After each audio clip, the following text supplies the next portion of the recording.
Bonjour, aujourd'hui je vais vous montrer comment un physicien comme moi peut être paresseux. Quand j'étais étudiant de physique, je me souviens très bien d'un cours un jour où un prof devait résoudre une équation hyper compliquée, et puis il a regardé l'équation et il a dit « Aujourd'hui j'ai la flemme, je vais plutôt utiliser une analyse dimensionnelle ». Et là, il a résolu l'équation en 2 lignes. Et donc mon défi aujourd'hui, c'est vous montrer, même si vous détestez les équations et que vous y connaissez rien à la physique, ce que c'est que cette méthode du flemmard ultime.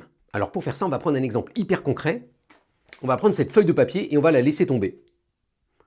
Donc vous voyez qu'elle tombe plus doucement que si je lâchais par exemple une cuillère. Et la raison à ça, c'est le frottement de l'air. Quand la feuille elle tombe, il y a l'air qui frotte dans ce sens-là. Et la question qu'on pourrait se poser, c'est quelle tête elle a cette force? Et ça, vous voyez que c'est une question hyper importante si vous devez par exemple fabriquer un parachute. Alors de quoi elle peut dépendre cette force? Elle va dépendre sûrement de la forme de la feuille, et puis ça va sûrement dépendre aussi de la vitesse de la feuille. Plus la feuille va vite, plus elle reçoit de l'air, plus ça frotte. Et puis ça va dépendre de dans quoi ça tombe. Si je fais ça dans l'air, ça va tomber plus vite que si je fais ça dans de l'eau ou dans du miel. Donc ça va dépendre de la densité du milieu dans lequel la feuille elle tombe.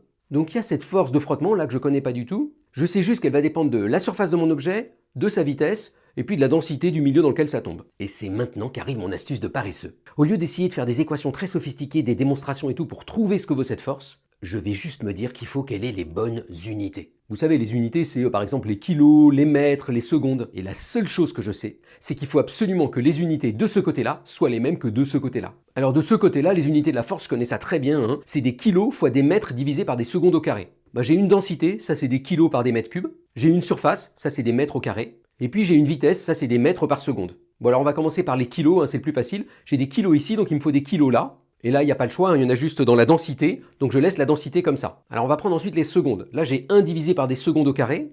Là, j'ai 1 divisé par des secondes, donc je vais le mettre au carré, j'ai pas le choix. Et puis enfin, il me reste les mètres. Ici, j'ai des mètres. Et là, de ce côté-là, fait des mètres puissance 4 divisé par des mètres puissance 3, ça me fait des mètres. Donc pour que les unités marchent, j'ai pas le choix. Il faut que de ce côté-là, j'ai de la densité, fois de la vitesse au carré, fois de la surface. Alors allons voir la solution, par exemple, sur Wikipédia, et on trouve que la force, elle vaut ça.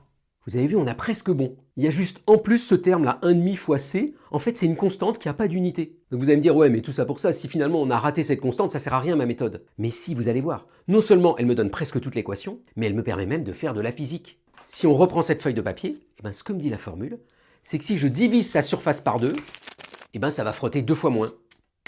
Et donc ça tombe plus vite. Ou si ma feuille c'était un avion, et qu'il avance dans les airs, s'il va 2 fois plus vite, vu que c'est la vitesse au carré, le frottement il va être 4 fois plus important. Il y a un chercheur américain, Sanjoy Mahajan, qui a appelé ça la méthode du Street Fighting Physics. Si vous avez tenu jusqu'au bout de cette vidéo, vous pourrez dire très fièrement à tout le monde qu'aujourd'hui, vous avez vu en direct une sorte d'entraînement à du combat de rue de physicien. Bonne journée!